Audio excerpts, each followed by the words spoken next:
Robson Frois, professor de mitologia, de simbologia, de filosofia, de história. E a proposta que eu te faço é que nós possamos ler juntos este livro aqui, O Guia do Imperador. Você não vai se arrepender. A proposta é fazermos uma leitura completa desse livro. Inclusive eu pensei até em pular a introdução, mas ela é tão bem feita, ela é tão bem construída. Os autores, o Scott Hicks e o David Hicks, a dupla, fez uma introdução muito bem feita, muito bem trabalhada do que foi o pensamento de Marco Aurélio, do que era o pensamento grego da época, do que era o pensamento dos estoicos, que era a escola a qual Marco Aurélio pertencia. Então eu acho que vale a pena a gente ler desde a introdução. Vamos fazer uma leitura bem completa. Eu pretendo colocar todo o texto para vocês aqui nesses slides, para que você possa acompanhar, caso você não tenha o livro. Se você puder comprar uma edição desse livro, ele não tem mais para vender em livraria, você vai achar em sebos. Essa edição você vai achar várias versões de meditações de Marco Aurélio, de outras editoras, de outros tradutores, mas essa daqui é raríssima, é muito difícil de achar. Se você achar, não perca a chance de adquirir uma. E também é possível baixar em PDF, existe ela em PDF, e aí você pode obter. Esse livro, ele vai dar todo esse conteúdo para a gente. Como eu disse, a proposta é que a gente consiga assistir, a gente consiga ler esse livro inteiro juntos. E aí a gente vai lendo e comentando. Ok? Está comigo nessa? Vamos lá. Antes de falar propriamente, olha aqui o livro. Aqui, para quem não viu muito detalhadamente, está aí a capa do nosso livro, que nós vamos começar a leitura. Só para a gente colocar algumas regrinhas ou um padrão que a gente vai seguir, você vai olhar que aqui embaixo da minha marca, do meu nome, professor Robson Frois, tem o nome do livro que a gente está lendo, O Guia do Imperador. Os autores são esses que estão aí na capa, o Scott Hicks e o David Hicks. E sempre vai aparecer embaixo do nome do Guia do Imperador, vai aparecer onde é que a gente está na leitura, porque vai ser uma leitura longa, nós vamos ler o livro inteiro. É claro que você vai poder fazer isso muito devagar, dentro do seu ritmo, dentro do seu tempo, e é bom que seja feito dessa forma, porque um livro desses, ele não é um livro para acabar, para a gente terminar de ler muito rapidamente. É um livro em que cada frase, cada texto é construído de uma maneira para que você pense. Na verdade, foi construído pelos pensamentos desse homem, desse grande homem, Imperador Marco Aurélio, do qual a gente vai falar daqui a pouco, um pouco sobre ele, mas cada texto ele tem uma reflexão própria em cima dele. Então não vamos correr com essa leitura, a gente vai fazer ela dentro do tempo devido. E aí, para que a gente não se perca, lá embaixo, aqui embaixo de mim, onde eu estou, lá no finalzinho vai estar onde nós estamos. Então agora a gente vai estar na introdução, e a introdução é a parte 1 de 13, porque o livro está dividido em 12 partes, mais a introdução são 13 partes. E embaixo da introdução sempre vai aparecer um subtópico, o livro, ou o texto que a gente está lendo. Então você vai estar sempre acompanhando mais ou menos exatamente onde a gente está no livro. E você pode assim fazer suas anotações, eu espero que você faça essa, e principalmente que você faça suas reflexões, porque este é um conteúdo que é para você refletir e tentar trazer para a sua vida. Antes de falar propriamente a respeito do livro e começar a leitura do livro, eu acho importante que a gente consiga estabelecer uma ideia do que era ou do que foi o estoicismo. Eu prefiro falar do que é o estoicismo, porque embora tenha sido um movimento que aconteceu, que durou mais ou menos 600 anos, 6 séculos, começa no século 3 a.C. e vai até o século 3, mais ou menos, depois de Cristo. Embora ele tenha tido esse período histórico, a ideia estoica dos estoicos, ela não se perde no tempo, muito pelo contrário, ela está presente hoje. Como nós vamos ver muito claramente na leitura e nos comentários desse livro, ela está presente agora, nesse momento. principalmente nos tempos em que nós vivemos, que são muito parecidos com os tempos em que os estoicos viveram, tanto no final do período grego quanto no final do período romano. E a sociedade vivia uma época de muitas calamidades, de muita corrupção, de muita desonestidade, de muito materialismo. Me parece muito com o que a gente vive hoje. Os valores morais tinham decaído muito, e esse livro ele vem resgatar esses valores, pelo menos no coração deste homem, Marco Aurélio, e no coração dos estoicos. Os estoicos, eles têm essa proposta de resgatar ao menos esses valores morais. Então, quando a gente fala de estoicismo, que é a escola a qual Marco Aurélio pertencia, onde ele se encaixava, a gente está falando de um movimento que vai nascer lá no século III com um cidadão chamado Zenão de Cítio. E ele era um homem muito influente, muito importante, de uma oratória muito boa e que gostavam muito de ouvi-lo. No entanto, por ele não ser cidadão grego, ele não tinha o direito de comprar um terreno e construir uma propriedade. Por mais que ele fosse admirado por muitos, ele não tinha esse direito, ele não podia fazer isso. Portanto, ele não podia fazer como Platão fez, por exemplo, que comprou um terreno e construiu nele a sua academia. Ele não podia fazer como Alexandre fez, que também construiu a sua escola. Aristóteles, discípulo de Platão, que construiu a sua escola. Ele não podia fazer isso. Portanto, as possibilidades que ele tinha de espalhar suas ideias, os seus pensamentos, tinha que ser através num local público, tinha que ser num local aberto. E um local propício para isso eram os pórticos, onde as pessoas transitavam e elas podiam se reunir. Esses pórticos, a palavra pórtico em grego é falada como estoa. A palavra pórtico é estoa. De estoa vem estoicos, aqueles que se reuniam nos pórticos.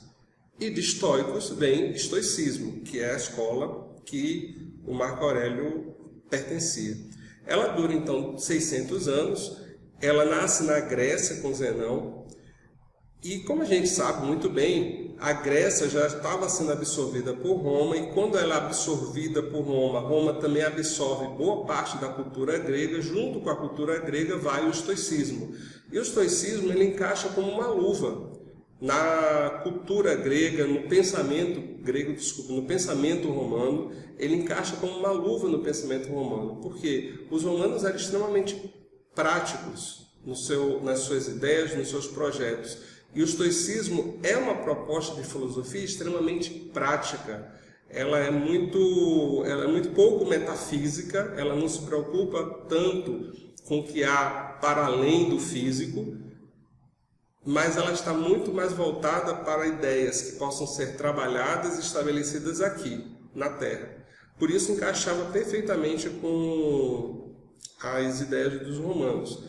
Já nessa época, que a gente está falando século 2, 3 depois de Cristo, 1, 2, 3 depois de Cristo, também acontecia um outro movimento que era o nascimento do cristianismo. Cristianismo, religião que não foi fundada por Cristo, mas que é decorrência dos ensinamentos do Cristo. E aí esse movimento do cristianismo também vai beber muito dessa fonte que é o estoicismo. Também a gente vai ver muitas correlações entre isso. Então, por exemplo, cartas que eram trocadas entre o apóstolo Paulo, apóstolo cristão Paulo, e Sêneca, que era um grande homem, um grande orador, um advogado, um brilhante orador romano, que também ocupou uma posição de alto grau em Roma, como praticamente o segundo homem do imperador durante um tempo, e eles trocavam cartas, conversavam por cartas, Sêneca e Paulo. E nessas cartas trocadas existe inclusive uns vídeos da professora Lúcia Helena Galvão, da Nova Acrópole, que fala muito bem sobre essas cartas, explica muito bem elas. Se você procurar no YouTube, você vai achar esses vídeos, eles são muito bons. E mostra como as ideias dele se conectavam, estavam muito próximas. O próprio Paulo vai falar lá no livro de Atos que dos estoicos, ele comenta que estavam entre eles, ele estava conversando com os estoicos e troca essa conversa com os estoicos. Então, havia o cristianismo também bebe dessa fonte, porque o cristianismo nasce em Roma, no final, na decadência já de Roma, mas nasce em Roma e também bebe dessa fonte. Além de Sêneca, que era esse orador consagrado, dois outros grandes nomes são destacados quando a gente fala de estoicismo, que é Epíteto, que era um escravo, e, é claro, de quem nós estamos tratando, o imperador de Roma, Marco Aurélio. Então veja que grande gama de possibilidades o estoicismo permitia.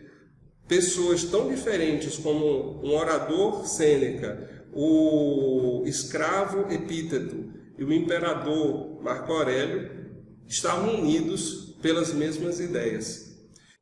Esses três personagens são esses aqui: Sêneca, o orador, Epíteto, o escravo, e Marco Aurélio, o imperador. Como eu disse, Roma absorve parte da cultura grega, entre ela o estoicismo, e adapta isso à sua realidade e forma o pensamento romano, que depois vai formar as leis romanas, vai formar toda a ideia romana, a cultura romana, muito baseado no estoicismo. Tem uma influência grande do estoicismo. Como toda nossa cultura ocidental do mundo é influenciada por essas ideias do Império Romano, por transposição, nós também temos muito dentro da nossa cultura do estoicismo.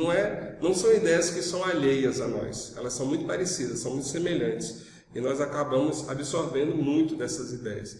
Eu não vou entrar agora, nesse momento, em detalhar todas essas ideias que faziam a base, o fundamento do estoicismo, porque por dois motivos. Primeiro, porque demoraria muito tempo, a gente levaria horas falando sobre cada uma dessas ideias e assim, não é a proposta disso, a proposta é que a gente leia o livro. E o outro motivo é que, ao ler o livro de Marco Aurélio, os pensamentos de Marco Aurélio, nós vamos automaticamente entrar em contato com muitas dessas ideias e vamos ter a oportunidade de falar um pouco sobre essas ideias. Mas tem uma principal que eu queria chamar a atenção, que eu queria colocar aqui para vocês. Um conjunto de 3 conceitos que fundamentavam o estoicismo. Eram eles finalidade, necessidade e ataraxia. O que significa isso? Todo estoico, inclusive Marco Aurélio, entendia que essas 3 coisas eram essenciais. Tudo no universo, segundo os estoicos, e quando eu falo tudo, eu estou falando de uma pedra, estou falando de um ser humano, de um cachorro, de um planeta, de um sistema solar. Todas as coisas vêm ao mundo para evoluir. Essa é a finalidade. Todas as coisas têm uma finalidade. E essa finalidade é evoluir. Então, uma pedra está evoluindo. Uma pedra leva bilhões de anos, mas uma pedra de carvão, por exemplo, depois de bilhões de anos, ela se transforma numa pedra de diamantes. É uma evolução de uma pedra. Um cachorro está evoluindo, um inseto está evoluindo, o ser humano está evoluindo, o planeta está evoluindo, o sistema solar, a galáxia está evoluindo. Segundo os estoicos, todas as coisas precisam evoluir, essa finalidade de todas as coisas. Esse era o primeiro conceito, dentro dessa grande ideia. O segundo conceito, todas as coisas no universo suprem uma necessidade. Então, ao passo que tudo evolui por uma necessidade. Algo que a gente precisa fazer para os outros. Só assim, só servindo, só atendendo essa necessidade, nós conseguimos evoluir. Então, Por exemplo, uma abelha. Uma abelha, o que é que ela faz? Mel. Ela tem a necessidade de fazer mel, de recolher cera, de fazer mel, de produzir. É uma necessidade que ela tem. Ao cumprir essa sua necessidade, aliás, essa sua finalidade, porque na verdade a finalidade da abelha é fazer mel, é fazer cera, ela precisa fazer isso, ela evolui, porque ela está sendo mais abelha. Uma abelha é mais abelha quando faz mel, quando produz cera, quando faz todo o processo. Para fazer esse processo, ela precisa colher pólen das flores, e ao colher pólen das flores, ela está polinizando toda uma região, porque ela leva pólen de uma folha, de uma flor daqui e leva para lá. Então ela transporta aquela flor que estaria só naquela região para outros lugares. Ela está atendendo uma necessidade da natureza, daquela flor, que é um outro ser, que não é ela está servindo aquela flor. Ao evoluir como abelha, ela está servindo aquela flor, fazendo com que ela possa nascer em outros lugares. Então, a necessidade é servir, a finalidade é evoluir. Quando você pensa numa planta, uma planta ela tem uma finalidade, que é ser planta.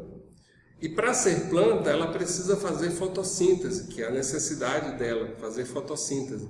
Mas ao cumprir a sua necessidade de fazer fotossíntese, aquilo para qual ela nasceu, a função básica de uma planta, fazer fotossíntese, ela atende também uma necessidade de outro.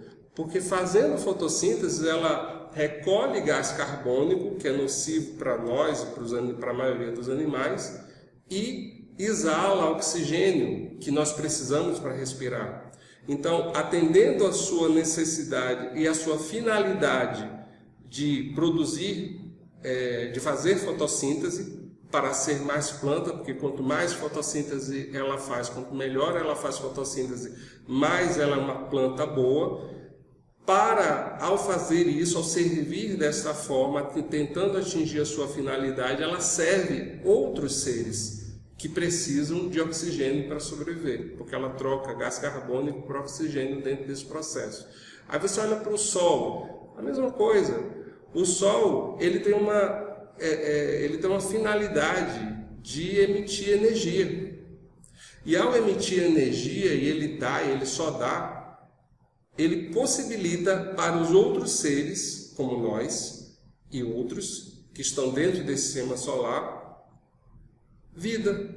A gente só vive porque o Sol nos serve, porque o Sol faz essa função. E ao servir e ao ser gerador de energia, ele é mais Sol. Ele está evoluindo. Então, olha esse processo que os estoicos entendiam. Quanto mais eu sirvo, mais eu evoluo. Evoluindo mais, eu estou mais apto para servir melhor. Servindo melhor, eu evoluo mais. Evoluindo mais, eu sirvo melhor. E cria-se um círculo virtuoso, onde o servir, leva à evolução, que leva ao servir melhor. Mas, para que eu possa usar isso de uma forma racional, atingir minha finalidade, cumprindo a minha necessidade, os estoicos entendiam, precisa de um terceiro elemento, que eles chamavam de ataraxia, que significa controle total sobre os desejos. Ou seja, essa ataraxia, para uma pedra, ela não tem muita necessidade, porque ela vai fazer, porque uma pedra não tem muita consciência, não tem opção. Um animal também não tem muita opção, porque os desejos de um animal estão muito condicionados. Mas o ser humano tem esse componente a mais, porque o ser humano ele não está completamente condicionado. Ele tem um elemento chamado livre-arbítrio, em que eu posso abrir mão, por exemplo, contra a natureza, de servir. E aí eu posso querer não servir, porque eu acho que não servir é bom, e eu acho que ser servido é que é bom. Então eu quero que outros me sirvam, mas eu não quero servir a ninguém.